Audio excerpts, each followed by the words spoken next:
One of the other, significant ways that we can capitalize on these no heat opportunities is with an effective repair or replace opportunity, a conversation, right? In many cases, it's not in your best interest to repair an older furnace, right? Now, you can have a lot of different rules, and I'll let Gary Alex, who's the expert on the rule of thumb about when you should recommend a new system and when you should just repair the old system.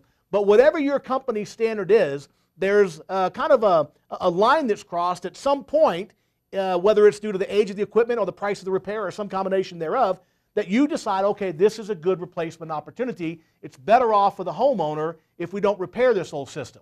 Here's the key thing you got to keep in mind when you have this conversation with a homeowner in a no-heat situation. You got to understand they feel very, very vulnerable. They have no heat. You're the expert, and so people can be a little nervous Nelly in that situation. Here's what I want you to think about.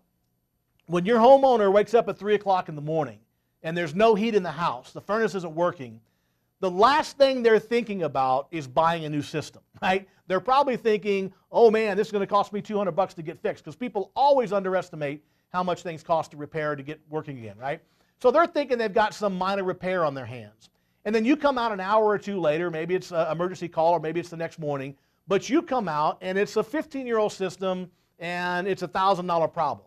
And you know in your head it just doesn't make sense to repair this old system, right? It's just too old.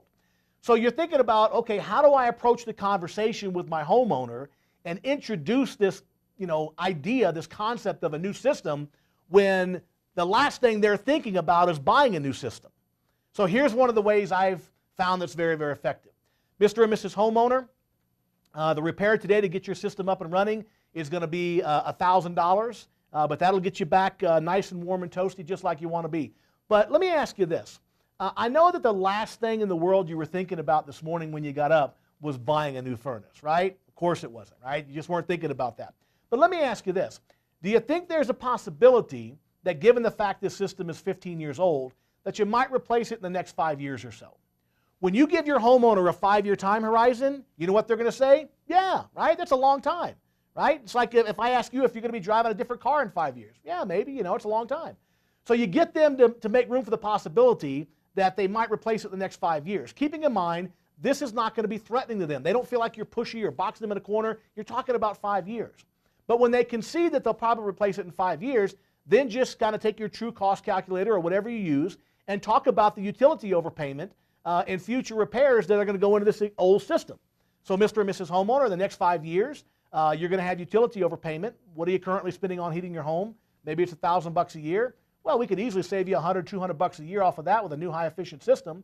Over 5 years, that could be $1,000. $200 a year, 5 years, that could be $1,000. Obviously, today's repair is $1,000 to get you up and running, and with the system being 15 years old, there's a decent likelihood the next 5 years you might have another repair. Maybe it's something minor, only $500, right? But there's $2,500 that are going to go into this system over the next 5 years, and that's no question, no doubt, that's definitely going to happen. You got to spend the money to fix it today, and it's going to be more expensive to run in terms of utilities. And then think about 5 years from now, a new system's probably going to be more expensive. Maybe a new furnace is $500 more in 5 years from now. I don't know. But you add all those things up, and it's $3,000. So Mr. and Mrs. Homeowner, I'd like to ask you a simple question.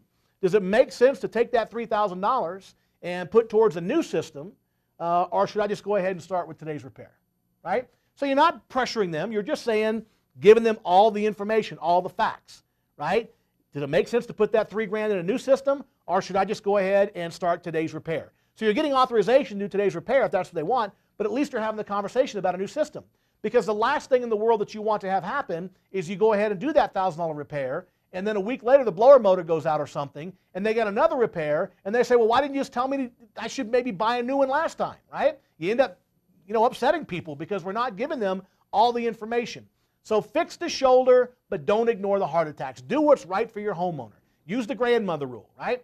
If you wouldn't sell it to your grandmother, don't sell it to your customers. But if you would recommend it to your grandmother, don't be afraid to recommend it to your customers, right? You got to treat them fairly, give them all the information. So keep that in mind. There's lots of opportunities out there in the winter, obviously, to create revenue, to generate revenue on repairs and no-heat situations, but don't overlook the opportunity to sell new systems when the opportunity is appropriate.